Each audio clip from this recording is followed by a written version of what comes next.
Goeiemorgen. Good day. Are you all glad that you are away from the office today? Yes, excellent. Opportunity like this, free food, everything, company pays. It's nice. Thank you to TAPA for the invite to the Insurance Crime Bureau.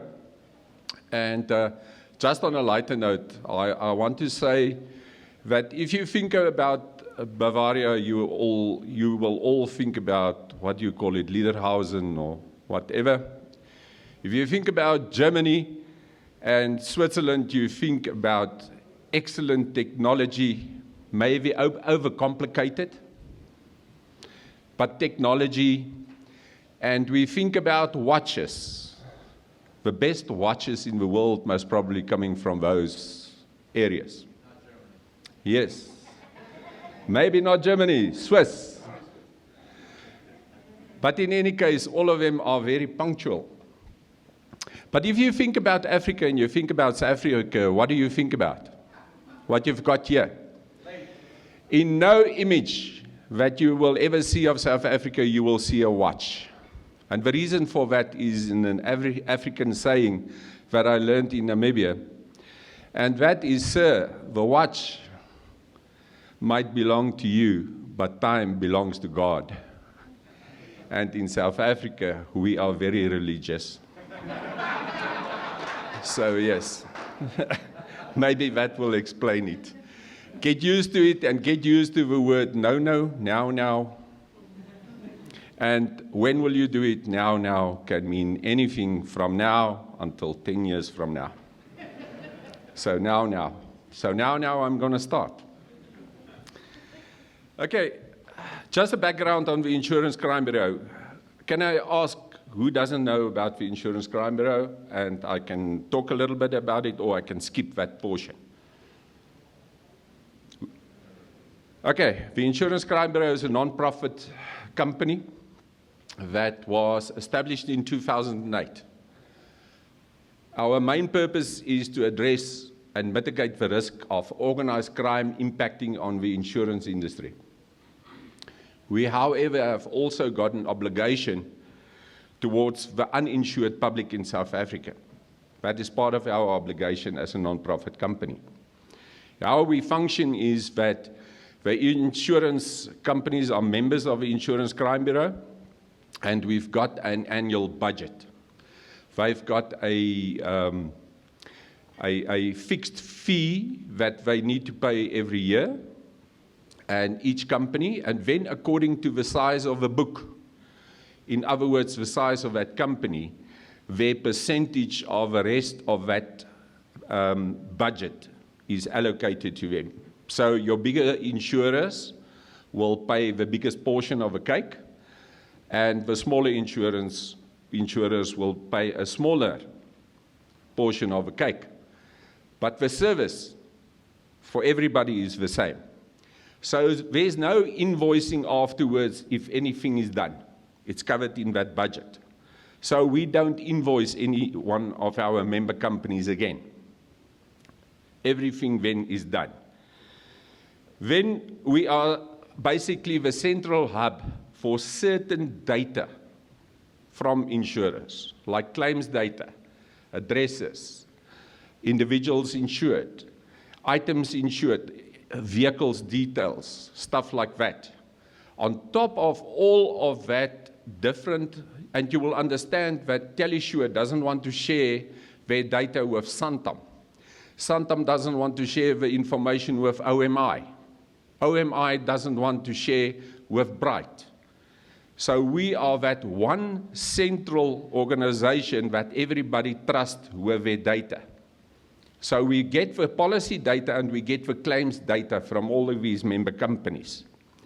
On top of that, we've got fancy tools that detect and predict fraud based on business rules. We use a product called SAS that is worked, I think a lot of you are familiar with that. We're still using a system called Memex that is also belonging to SAS, but we mine that data. So you will understand that we've got a wealth of data. We're most probably sitting with your correct address because you're ensuring your correct address. So we will have the most precise data on anybody that are insured basically in South Africa. Now, in that data, we not only look at that data, we also look at intelligence and data that we receive from other sources. One of our big sources are our partnership with the police service, South African Police Service Detective Service. That's a public-private partnership. Our others are like with license plate recognition institutions, like Michael will be talking to you later on about the importance of automatic number plate recognition. We use that data very effectively to trace stolen vehicles. We've got access to NATIS. We are, I think, the only private company that's got access to NATIS to a level where we can conduct audits on the system, where we in return for that, we provide specific services to the Department of Transport, RTMC, where we will do investigations, we will submit expert evidence and expert witnesses on fraud and corruption within the system. We uncover cloned vehicles on a daily basis. We've got a database of about 3,000 cloned vehicles. Those are stolen vehicles sold to the public that are unaware that they are driving that stolen vehicles. That automatically latch onto LPR. The minute it hits an LPR camera, it will flag at our office. We will get a notification to say, where is the vehicle currently? We interact with that. We get information from the investigators from the insurance companies. Because the Insurance Crime Bureau is not the odd, I don't know how many people there are. At some stage when I joined, I think we were 12. Now I don't know how many works there. But the main thing is, it's not the number of people situated in Midrand at our office. The strength of the Insurance Crime Bureau is in its membership. Each person working at an insurer, by default, is a personnel member of the Insurance Crime Bureau when it comes to fraud and fighting crime. Because we are a community. And what does communitas mean? It means we join all of our forces and all of our expertise in having a collective approach on fighting crime. We are basically operationalizing all of that information that we have and that data and sources of data that we get to address organized crime. So if we talk about criminal enterprises, so our main focus is criminal enterprises at the Insurance Crime Bureau, impacting the insurance industry. Now, criminal enterprises, to understand a criminal enterprise, we need to go back, and we think about the mafia years ago, and it is like that. But what is a criminal enterprise? It's a group of individuals with an identified hierarchy or comparable structure engaged in significant criminal activity. Significant criminal activity. It's not just petty theft, an opportunistic theft and a pickpocket, opportunistic theft. This is really. And then the next thing, the goal of a criminal enterprise is to gain profit or power through crime. But here is the important thing. Through a continuous process, not just a once-off. They want to do it continuously. So if you don't address that criminal enterprise effectively, it will continue. If you make the security in one warehouse stronger, they will simply continue with another commodity because they don't care where they're going to take the commodity. If that commodity is on a train and it is bulk cement, they will take it from that train. If they cannot take it from the train, they will take it from a truck. If they cannot take it from the truck, They will go to the warehouse of a factory and they will take it from there because the commodity is what they think about. Now, in South Africa, we tend to focus on the transport that was used and not the commodity itself. I think that's the big thing. And you must always remember, if infrastructure fails, what's the benefit for other people? What's the spin-off? Now suddenly, if you need more trucks, where are those trucks coming from? Why have we gotten a sudden increase in the theft and the hijacking of trucks where we don't recover those trucks?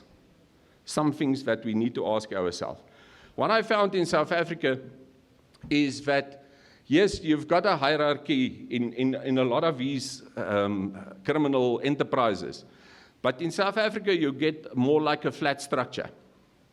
Today, I will work with Mr. X, and I'm a good driver. This is my expertise.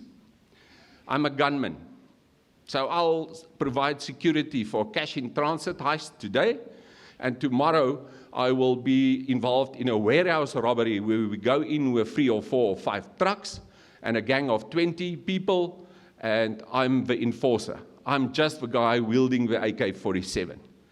Then you've got your intelligence on the one side, the inside information, you've got all of that. So today I will work with this guy, and tomorrow I will work with that guy. I am independent, and it's only about my pocket. That's what we find happens a lot. So you get your nucleus gangs, what we call the crews, say for instance involved in the theft of vehicles or the hijacking of vehicles. But they also splinter off. They get arguments with each other.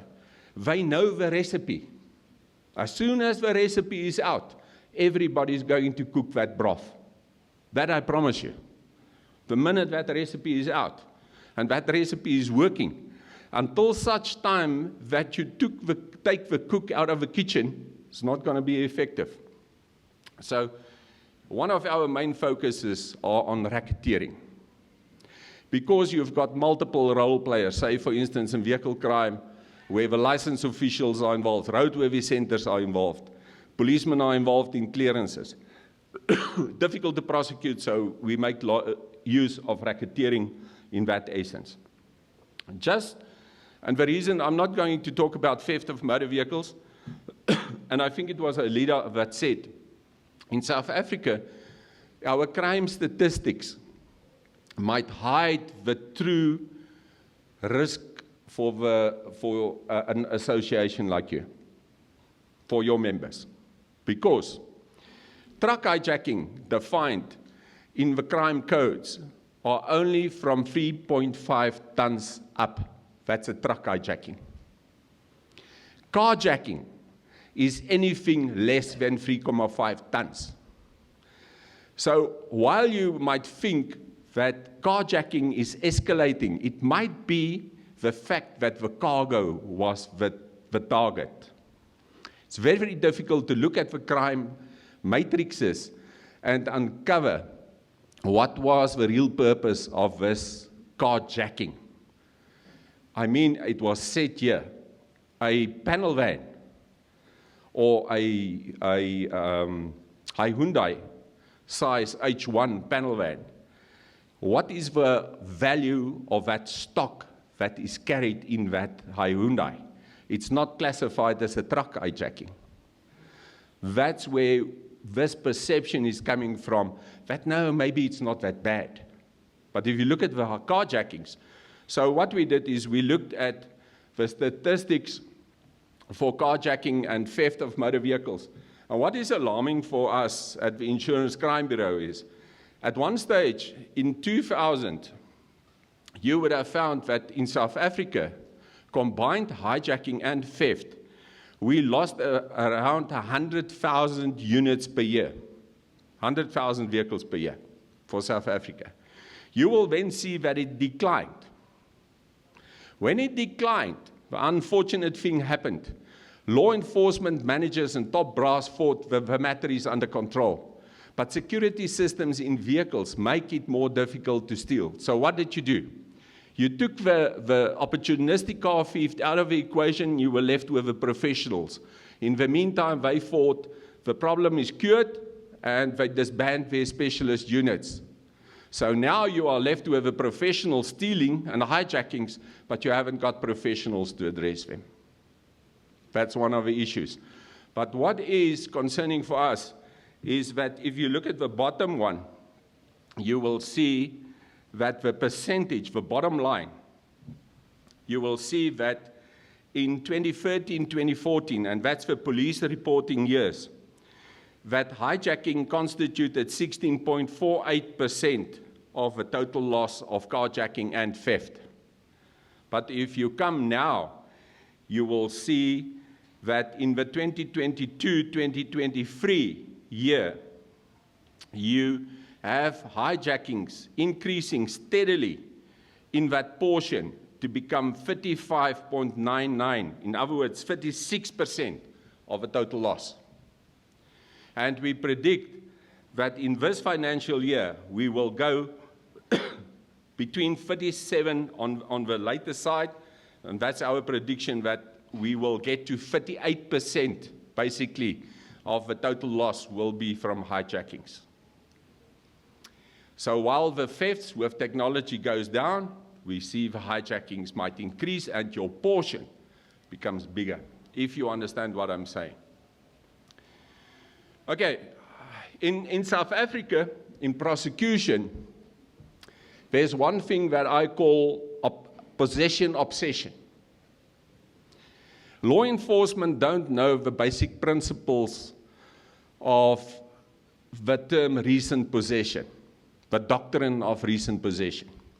You might get that your truck is hijacked now, and it is hijacked in Germiston. It's recovered in Etwatwa. They don't charge that people for the hijacking, they charge them for the possession of that suspected stolen property. And that is what we said. They don't take them back and charge them in Germiston for the hijacking. Have you encountered the same problem? Yes. And that's this. And do you know why this is? Because this is police-initiated crime statistics. So it shows on their better side. And we are arguing with them all the time about this and getting rid of this possession obsession. A lot of the times we also find that cases are not enrolled. Now, what we found was the legal requirements to have a possession case is not in the statements of arresting officers. So what we have developed at the Insurance Crime Bureau is a first responder training session for first responders. Now, your first responder can be your security, it can be your car tracking companies, it can be visible policing, it can be any one of those institutions that we consider as first responders. So we trained them, especially on vehicle theft and vehicle hijacking, how to do this. And we also trained prosecutors. And you cannot believe the difference between the cases being taken to court like in Durban and the cases taken to court in Gauteng. There's a total difference. Because we've got dedicated prosecutors that know everything. They came with the industry and they came to everybody to find out how does it work on the ground. And we see that that is not. And so on the possession, what we do with all the stats, this is coming from the crime matrix. So this is just for Gauteng. I'm not going to bother you for the rest of the country. So on the crime matrix, there you can see where's the most possession cases. It is in Dobsonville. And then you can also see the suburbs. But Dobsonville is the station with the most possession cases for stolen vehicles and hijacked vehicles. That's where they are recovered, in other words. Using the statistics, and say, for instance, if we use common BI, and if you were to say, look at Dobsonville, then we can just look at Dobsonville. We can break it up easily, and we can get the patterns, and we can see where it goes. Now, I've got a saying that in South Africa, we don't fight crime, but we surely do record it.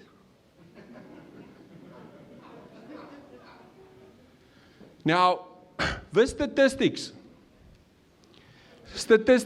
has never fought crime. Excuse my English tenses, I'm coming from the Free State, I only use it for self-defense.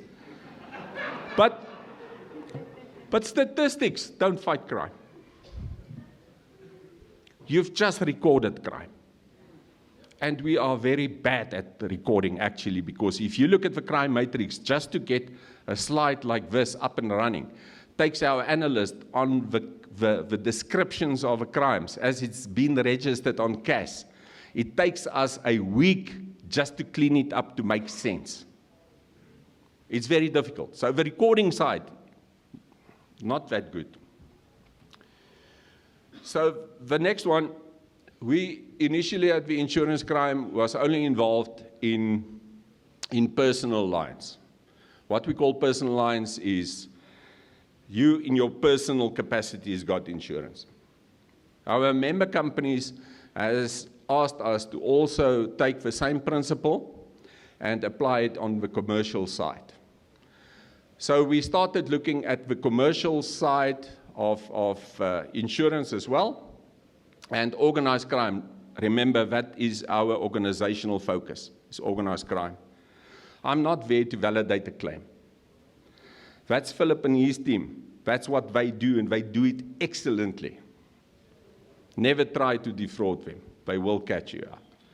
But in any case, if we look at the truck hijackings, for instance, and this is for Gauteng, then we can see Orange Farms is our big problem. Orange Farms, Heidelberg, and this I don't need to tell you. You already know this. But what are we going to do onto it? So the next thing is, what was the methods used? Was it blue lights? Was it impersonation? What was it that's happening there? Because in that, we can determine this criminal enterprise, we can determine their identifiable habits. And latching onto the identifiable habits, commonly known as modus operandi, we can start focusing on smaller groups, on the crews. We can start focusing on that receiving areas, the receivers of the stolen goods. What is the market for this? We want to address the market for that as well. So using the statistics, we need to do something with it. And like I said, you've got the statistics with the crime matrix on the one hand, and then you've got the incidents and what are you going to do about it. And this is what I want to talk about. We're also approached by one of our member companies about business robberies, and this is specifically on a chain pawn shop. And we said, okay, let's look at the business robberies. And what are the days of the week, everything from that in the memorandum or in the description of the crime matrix. What are we dealing with? What is the identifiable habits that we can latch on? What is it that we can do to mitigate the risk of our member companies in that sphere that they identify to us? So yeah, this is just to give you an indication. So if we then would say, okay, let's look at, we see that Wednesdays tend to be a big business robbery day. Then we want to check which stations are we looking at. Johannesburg Central, and we asked them, it's very difficult, like I said, in that recording of a crime. We are breaking it up now so that we can have which ones, because you will find a lot of your spaza shops are increasing the business robberies. They are there. If they are selling sweets, it's a business robbery. If it's a warehouse that was robbed, it's a business robbery. So we need to filter through that and then look at the risk for our member companies. The same that we do with arson and cases like that, and there's a lot of those things. What is alarming for us, and we made a joke about it, and this is, I can list a lot of issues that you are all aware, but in the insurance industry, there's some issues that are concerning for us. It's not just a hijacking anymore. If they hijack you now by a blue light gang, they're going to keep you hostage for a while. Might be, like you said, 2 days. You might lose 20 Ks, yeah? You're going to walk bare feet. And they're going to clean out your bank account. So kidnappings for ransom. You cannot believe how many of you have got kids driving to Potch University?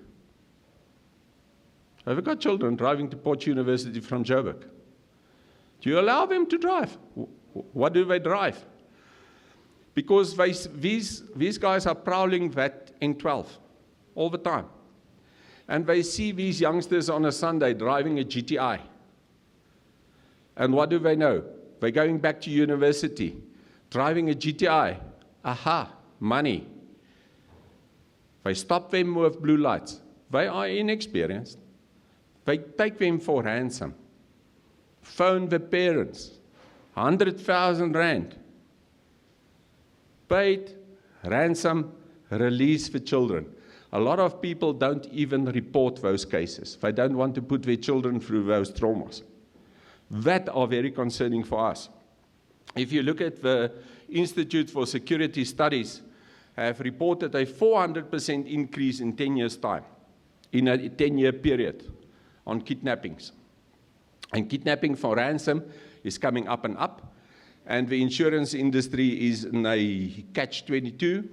Are you going to provide kidnapping and K&R, what we call K&R insurance, kidnapping and ransom insurance, or is this also going to become a money market for criminals where there will be all these false claims coming in? So that's the thing. Gangsterism in the towing industry is, for us, is a big concern. A big concern for us.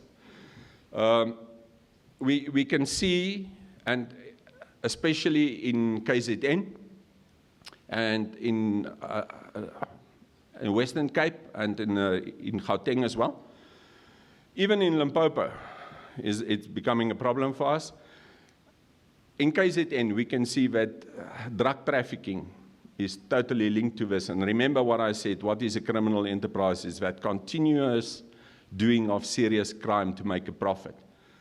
Extortion, theft of motor vehicles, where they will tow your vehicle, exorbitant fees, and then they will disappear with the vehicles. That is latched onto the corruption and fraud at the licensing department, because that vehicle is taken out of your name and resold. What a headache. You come there to that towing company, it doesn't exist. If you come there, they threaten you and they will even kill you. They kill each other. So assassinations in that environment is making it difficult. Sometimes it makes it easier because you build a very good case against one of these criminal enterprises, and then they take out the whole criminal enterprise. Shook, thanks. That one is closed. Let's focus on the next one. But yeah, illegal firearms and then turf wars. And another thing for us is the risk of whistleblowers and investigators. We had the bad experience of one of our investigators being assassinated in Eldorado Park, so I know what I'm talking about. If you are investigators in this environment and you're a threat to a criminal enterprise, if they cannot bribe you and they cannot threaten you, they will kill you. That's the long and the short. So you will find that a lot of the posts where you will see successes, you will see that the Insurance Crime Bureau and everybody is mentioned. I hate it. I rather would stay in the shadows and do my work than be at the forefront, and you get these guys that always, they're at a crime scene, they talk and they talk and they talk. They talk themselves into a coffin, I'm telling you today. It's serious stuff. These criminals in South Africa, they're not here to play. Firearms are everywhere. So what are we doing at the Insurance Crime Bureau? That might be a little bit different. We said we make extensive use of big data for analysis. But turning that data into intelligence, that's the important thing. We're doing the linkages, the important linkages. If you just go and you do a link chart just to impress somebody, it's helped nothing. Our linkages are court-driven linkages. Everything that we do at the Insurance Crime Bureau is court-driven, evidence-based, court-driven. So that linkages, target-driven investigations. You cannot go into crime fighting with a shotgun and hope you're going to shoot something. You need to go there with a sniper rifle, and you need to choose which targets you are going to address and focus on them. Because if your focus is too big, no use. You've got a shotgun approach. It's not going to work, guys. Then another thing is institutions like the Insurance Crime Bureau, SABRIC, TAPA an extent, I don't know. But everybody and all your members are always talking about ROI, return on investment. Now, I can tell you at the Insurance Crime Bureau, our return on investment is exceptional. It's really good. It's even better than Bitcoin. But you cannot measure some things that you do. And the next one is an example of that. The return on effort, you can never measure. Because how are you going to measure? ROI, yes, I got your load back. I got 50% of your load back, that's the value. I got your car back. Was it settled? Yes, only 40% is the value, that's a ROI. But taking out the syndicate that's stealing the vehicles and the syndicates hijacking the vehicles, how do you attach rand and cent to that? Because suddenly your hijackings in Randfontein is dropping from 20 a month to 4 a month. How do you measure that for your member companies? Difficult. It's a mindset that you need to change.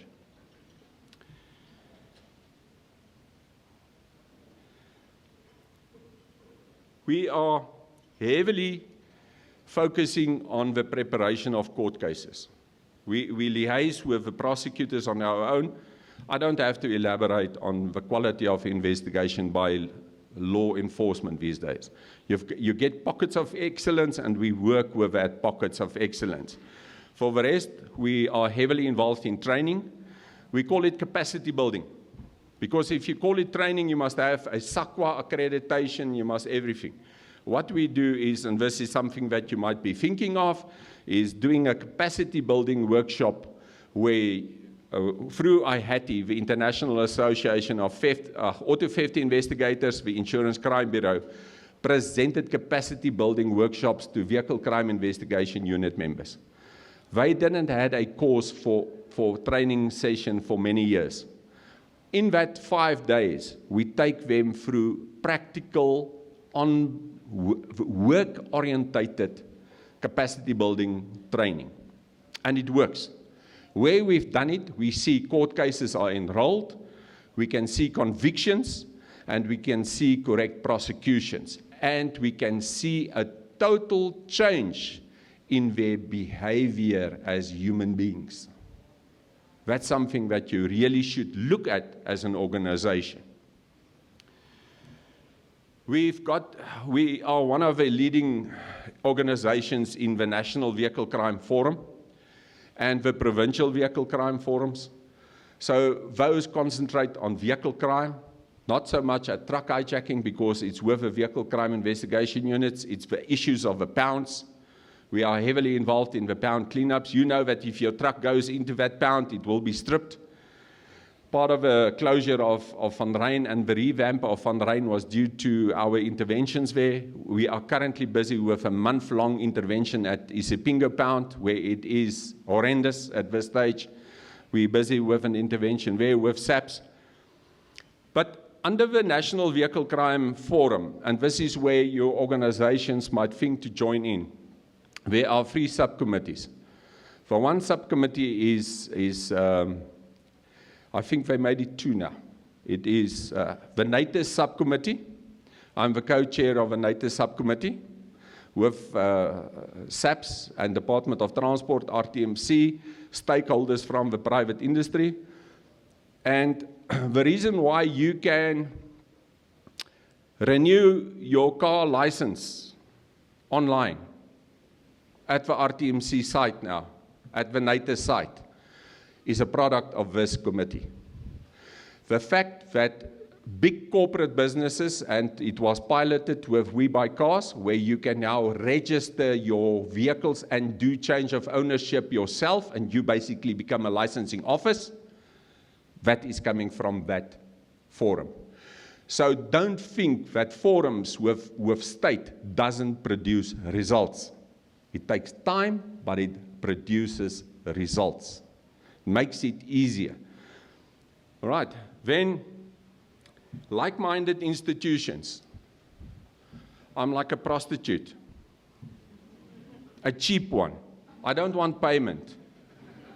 But I will work with any like-minded institution or organization with the same values as us. I will work with them any day on a transparent basis because collectively we need to do something. I believe strongly that if you want to remain in your quagmire, stay there. There's enough of the rest. But if you are prepared to come and bring your piece of the meat to the braai, I will work with you. But if you think you're going to bring 200 grams of mince and you're going to eat the steak on the braai, so go on. All right. So what I'm going to show you here is how effective working together in a communitas. The investigators from Telesure Investment Holdings, their manager is sitting here, Philip Buys. They came to us and they said, we've got a big problem with hijacking of polos. And we then looked at the polos, and I've cut this slide to fit into the time. And we said, okay, let's look at it, and we looked at one of their cases, and that one case broke it for us. That one claim, not a case, a claim.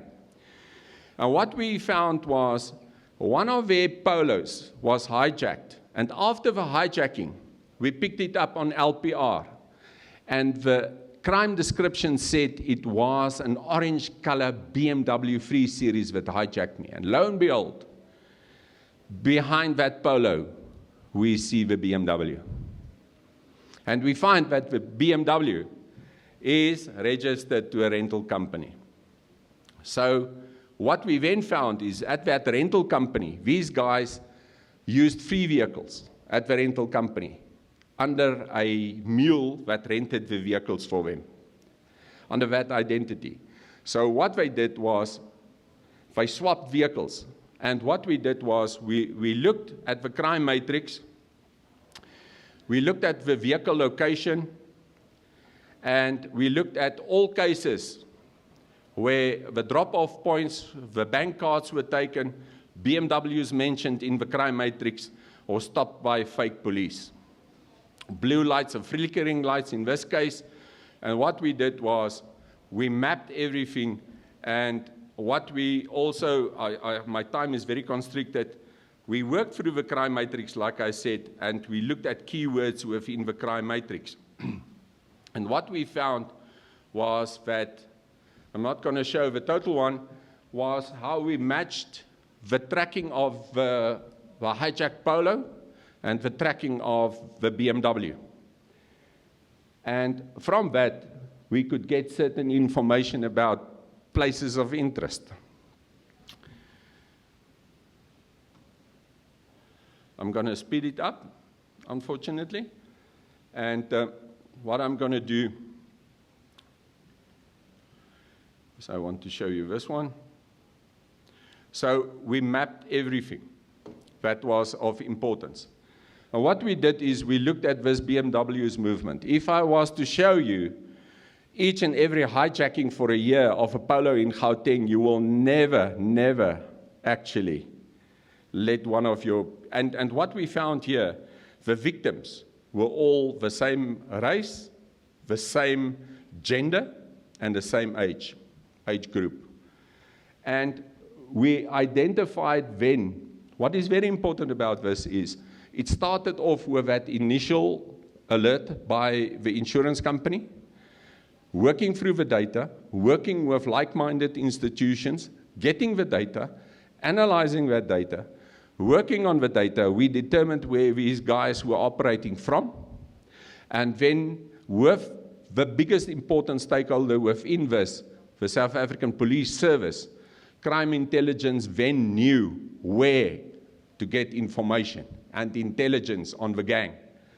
And that gang then swapped from the 3 BMWs to a Golf GTI that they were using with flickering lights, and it was prominent of this GTI doing hijackings in Gauteng, and also on the road to Potchefstroom. So in this, we could identify certain places of interest for us, and this directed the crime intelligence. Once again, not a shotgun approach. What we then could achieve was we could do a predictive analysis on these suspects.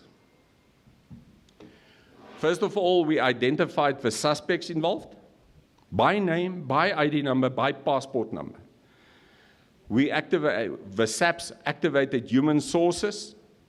We combined all the intelligence that we had in the operation, and an operational plan was executed with the necessary people that knows how to use firearms and stuff like that.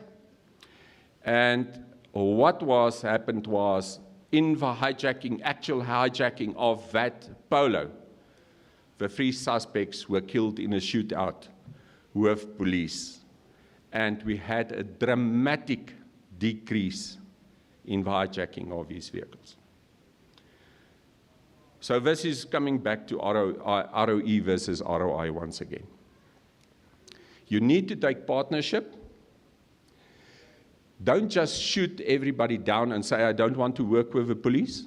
Work with the correct ones, but make a collective effort, and don't come to the brine with a patty and expect to eat a steak.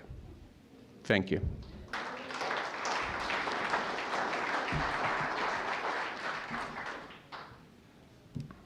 Thank you so much, Lawrence. Appreciate that. We did overrun a bit on the time. I'm going to allow for maximum 2 questions. Anybody? Okay. Lawrence, will you be available after this, or are you going to... I'm unfortunately having to leave. I'm in the unfortunate position of moving houses. So I don't know if you've moved your household recently and you try to fit solar and getting German technology sorted out. Over complicated. Okay, Lawrence, thank you. And anyway, yeah, ask their question.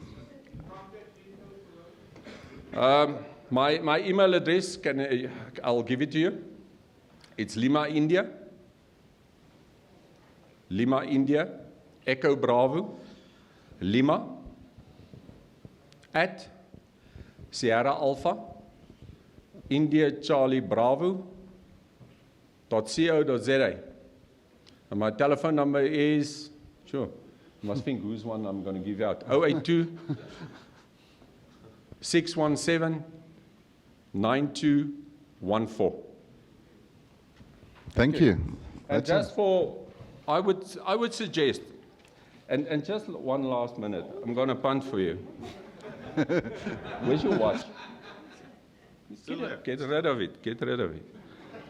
Okay, what I want to say is that with our commercial members, we had an interaction with TAPA a while ago. And then we became aware of the minimum standards. And we are seriously in our training sessions that we have, because we've got yearly training sessions with our member companies. And where they've got a risk in the commercial side, we are punting the TAPA minimum standards because we think it's beneficial. But now I'm going to do a sales pitch as well. On the 5th and 6th of June, at the Houghton Convention Center, or whatever it is, hotel events, we've got our Insurance Crime Bureau conference. And there you've got all the big wigs of the insurance. And what I think is you must take up a sponsorship there, because you will not have a better audience and experience to get to the insurance companies than at that conference. And maybe get your 15 minutes worth on your minimum standards.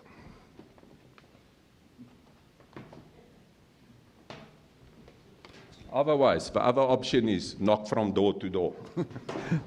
Thank you so much, Lawrence, and I hope everything goes well with your installation. Good. We're going to just set up quickly for the next speaker.